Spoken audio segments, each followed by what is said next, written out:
Hello, and welcome to our webinar today, Managed Detection and Response for the Oil and Gas Industries. I'm your host today, Donna Perkins. Next slide. And our moderator today is Tim Tang. We do have a few housekeeping items to go through today. We do have questions that you can ask, and you can enter those anytime during the broadcast. You can just click the question bar in your webinar interface. Please do not ask any vendor-specific questions, and we'll take all the questions at the end. Our webinars may be used toward PCI continuing education credits for qualifying live events, and you can get in touch with us at 365@conexxus.org for questions regarding the certificate. Next slide. All right, here's our disclaimer, the slide that our lawyers like for us to put in. Conexxus does not endorse any products or services that may be described or mentioned in this presentation, and the views and opinions expressed in this webinar are solely those of the speakers and not of Conexxus. Next slide. We are very grateful to our 2021 Diamond sponsors. These companies provide a lot of support for Conexxus and allow us to get a lot of great work done. Thank you for your support. Next slide. All right, so Conexxus is an independent, nonprofit, member-driven technology organization. We set standards in many areas of technology for the convenience and retail fuel industry, including data exchange, data security, mobile commerce, and more. We provide vision and education and identify emerging tech trends. We advocate for our industry on a technical level at other organizations to help steer the conversation around standards and policies so that changes don't adversely affect your business. Next slide. And you have several ways to get in contact with us. You can always find us at conexxus.org. You can find us at conexxus365.org, and you can find us on LinkedIn. Next slide. And now I'll hand it over to our moderator today, Tim Tang from Hughes Network Systems. Hello, everyone. My name is Tim Tang, and it's my pleasure to introduce you to my friend and colleague, Ajith Edekandi. Ajith is the head of product management for the Hughes Enterprise Division. He leads the product strategy for Hughes Managed Services, which includes managed security, Wi-Fi, cellular, voice, and cloud connectivity. His group is focused on trying to provide valuable insights through AI machine learning-based data analytics. Ajith, the floor is yours. Thank you, Tim, and thanks, Donna, for giving me this opportunity to present to this esteemed group. Hello, everyone. As Tim mentioned, I'm Ajith Edekandi. I'm responsible for the product management here at Hughes. And in this session, I'll be focused heavily on the managed detection and response, also referred to as MDR, and how it applies to the oil and gas sectors. And I also want to thank Conexxus for giving me this opportunity to present to this group. So, the world has significantly changed over the last year. Though we have positives in terms of the world adapting to these challenges, it has been a nightmare for the security team. With remote working and IoT proliferation, the threat landscape has significantly changed. The attack surface has increased significantly as well. Threats have always been on the rise over the last few years. With the pandemic, it skyrocketed. The most common methods of infiltration have seen anywhere from downstream methods, which happen from the data centers, down to the end devices. And the users are typically a mass distribution malware and targeted attacks and fileless malware, which is very difficult to detect. Fileless malware, which has drastically increased over the last year, can be particularly dangerous due to their ability to evade detection by traditional endpoint protection clients. And because they can succeed without victims doing anything beyond clicking a malicious link or unknowingly visiting a compromised website. The recent SolarWinds and Kaseya network monitoring solution breaches illustrates the peril of supply chain attacks. The sophisticated, allegedly state-sponsored SolarWinds supply chain breach has already had wide implications throughout the security industry. Its effects have spread far beyond SolarWinds to almost 200 companies, including some major Fortune 500s big security companies, and even the US government. Now, with regards to time has always been a critical factor in some of these detections. According to IBM's Cost of Data Breach report of 2020, malicious attacks were the most numerous and were due to the cloud misconfigurations and compromised credentials, with each accounting for 19% of the breaches. Vulnerabilities in third-party software was cited as the breach cause in 16% of the incidents, followed by phishing, insider malware, and system errors. Breaches involving compromised credentials were the costliest, followed by breaches due to vulnerabilities in third-party software and cloud misconfigurations.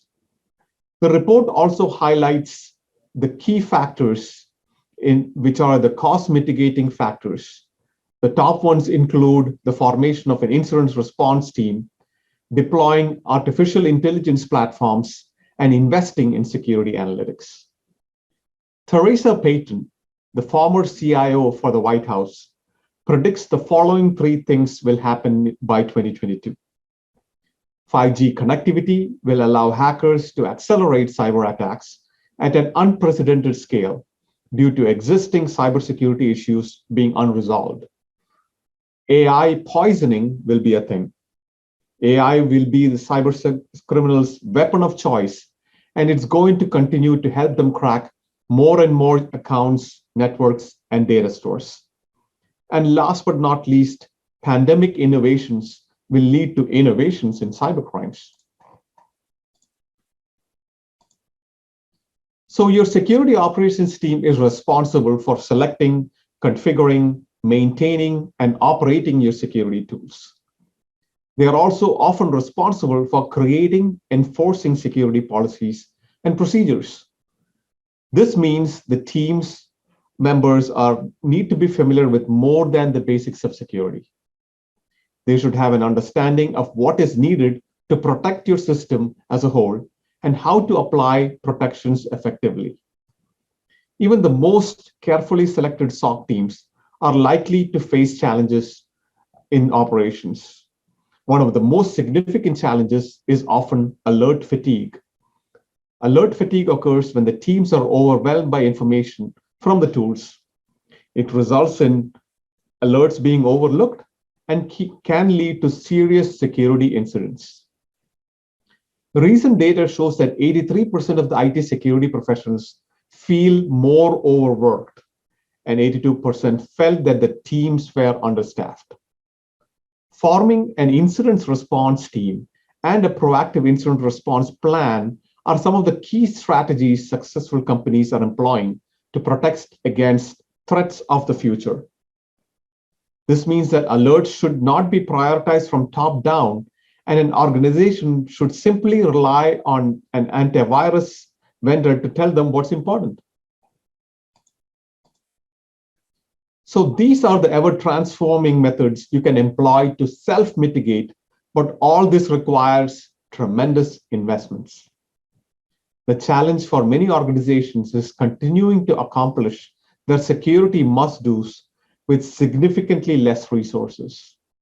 Relying on a pool of trusted security partners is critical, as niche skills or deep expertise may come from external sources when internal headcount is constrained. Historically, companies have increased their security outsourcing in periods where it's hard to justify. In addition to exploiting vulnerabilities, adversaries use several legitimate tools in different attack phases. This has made attacks hard to discover and allowed adversaries to keep a low profile until their goals were achieved. Now, most of the legitimate tools were used for credential harvesting from live systems, evading security, network discovery, and unloading the security solutions. Now, one of the simplest truths of cybersecurity is that you can't protect what you can't see. Without an accurate inventory of every asset and service, connected to the network, it's not possible to discover vulnerabilities, identify configuration or security issues, or even detect suspicious or malicious activity on them. Today's networks are dynamic. The days of relatively static network environments housed safely within a tightly controlled on-premise data center are long gone. They have been replaced by volatile, hybrid, and multi-cloud architectures built on DevOps and containers. The network and the assets that need protecting are constantly changing and shifting. The issue you have today is because we have entered into a changing IT world where everything connects with almost everything. The old security techniques, segmentation, VPN, DLP, all of these solutions you have deployed are no longer working because the environment is so diverse and spread. None of these solutions are designed for that. That also underscores why we have so many data breaches, because the tools are not equipped to provide effective defense. Now, the challenges created by the integration of IT and OT for any organization are further exacerbated in the oil and gas industry by two major issues. First, there is a greater integration in the value chain than in many other industries. The oil sector is an ecosystem composed of upstream, midstream, and downstream companies and organizations engaged in different aspects of the business, which complicate the security landscape. This environment includes independent oil companies, state-owned oil companies, smaller companies that focus on only certain streams, and armies of service providers and other third parties. This integration provides a ripe environment for security gaps and multi-points of entry. Secondly, there are newer technologies coming into the industry at a rapid pace. Digital oil fields connected to cloud platforms running big data analytics, use of drones in upstream oil and gas to run surveys or monitor for environmental issues, and third-party companies hosting 3D modeling for wells and field planning have created new technologies that the industry could create additional vulnerabilities.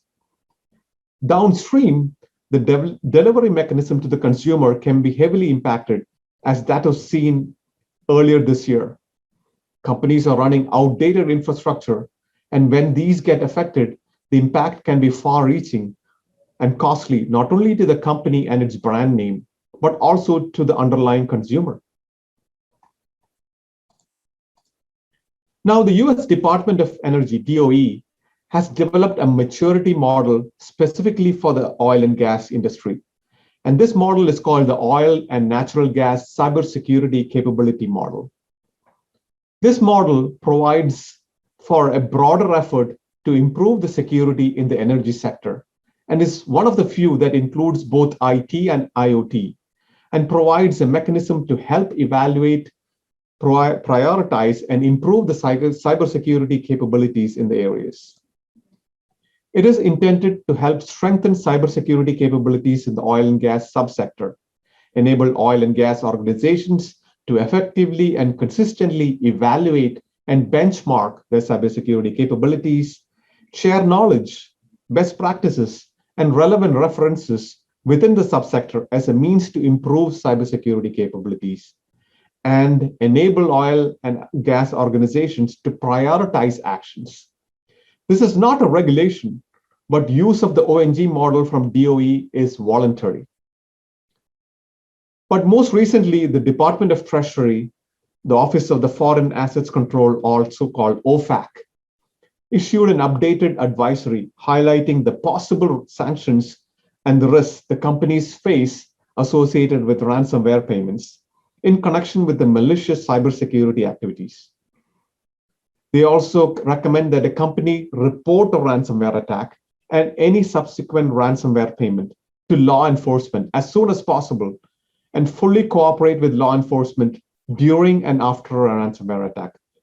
However, the updated guidelines is notable for three main reasons.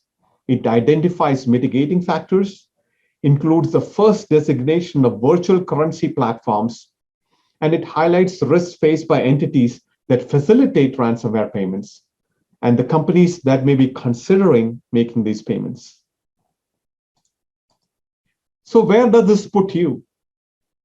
You need to set up a cybersecurity solution in-house or employ a managed security service provider.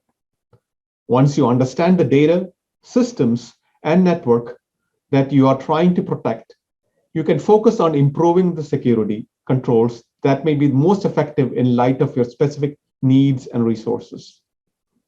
You will also be better prepared to work with a cybersecurity consultant if you choose to do that.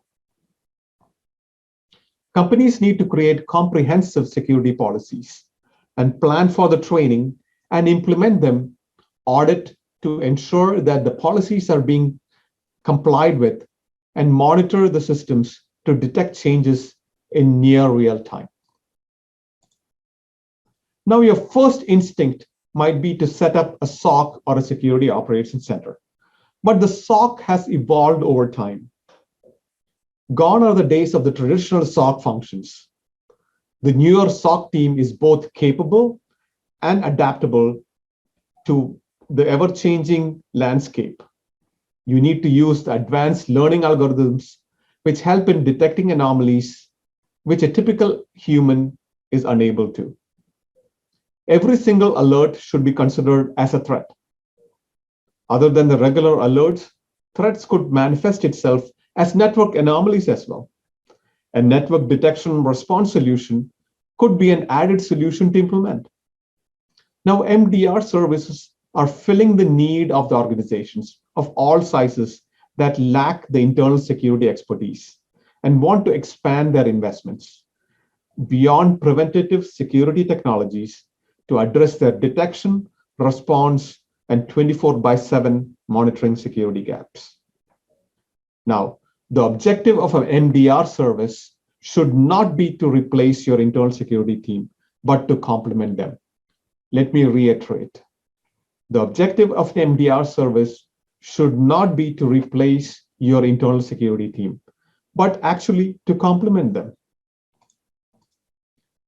Now, you believe the right overall approach to security requires 3 integrated capabilities. And all 3 capabilities must be coordinated across all the important assets in your organization: your network, your endpoints, and your cloud system and applications. Great prevention allows you to stop everything you can. 99% plus of the attacks can be blocked automatically in real time without any type of manual intervention. You need consistent and coordinated prevention across all of your digital assets. The second capability is AI and machine learning. With the growth of all the data being collected, you can't rely anymore on manually analyzing data. Static rules won't enable you to learn more about what is happening to your underlying network. We need machine learning and analytics to detect the sophisticated attacks. Now, with automation and machine learning, you can let the machines increase the productivity of your security operations by focusing them on threats that matter. And lastly, you need to automate the investigations to accelerate the responses. Analysts need to come to context of all the attacks which are happening on the network. They need to understand the user, the endpoint information, like the processes, the threat intelligence details, as well as the network details. They should be able to understand the root cause and the timeline of an attack. And again, all of these capabilities should be integrated and should apply to your network endpoints and cloud assets. So you might think, how does all of this work exactly? The first, the rich network endpoints and the cloud data is sent from the next generation firewalls to a logging service. Then the data is analyzed using your AI ML engines or maybe other advanced analytic methods. And with its pre-compute architecture to store that information, it needs to profile the user and the device behaviors and detect anomalies which can be an indication of attack. Now, Gartner has defined the key features and functionalities for an MDR service. Along with the traditional 24/7 monitoring, you will need incidents detection, investigation, and containment, all to be done in a very quick manner. But standing up an effective detection response program isn't as simple as buying and implementing the latest security products. It requires a dedicated SOC, staffed with highly skilled and specialized security experts, and 24/7 vigilance using the best technology to ensure stealthy attackers have nowhere to hide. Creating such a program can be expensive, difficult to maintain, and provides limited assurance that you have advanced your overall security. With the ideal MDR service, you can help you prevent, automatically detect, rapidly investigate, and respond and adapt. All of these capabilities working together reduce the attack surface, lower the dwell times, increase visibility and efficiency, and as a result, reduce your risk of suffering a successful attack.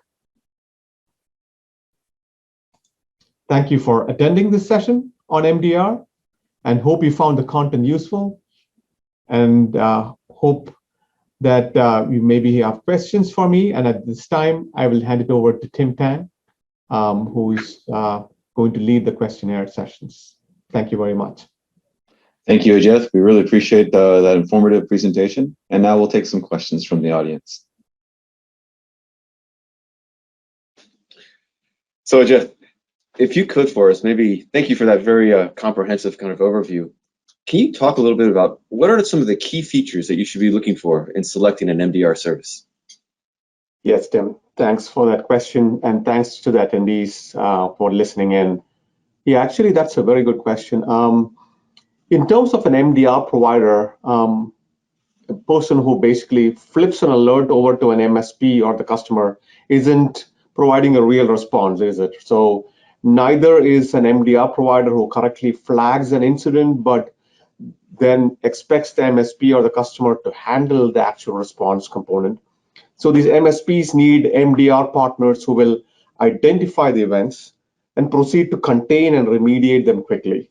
Of course, being able to do so is very much dependent on how well equipped the MDR provider is to ingest and process the data to conduct the necessary investigations and to leap into action. So I would say the three key things you should look for in an MDR provider are like some kind of an incident response.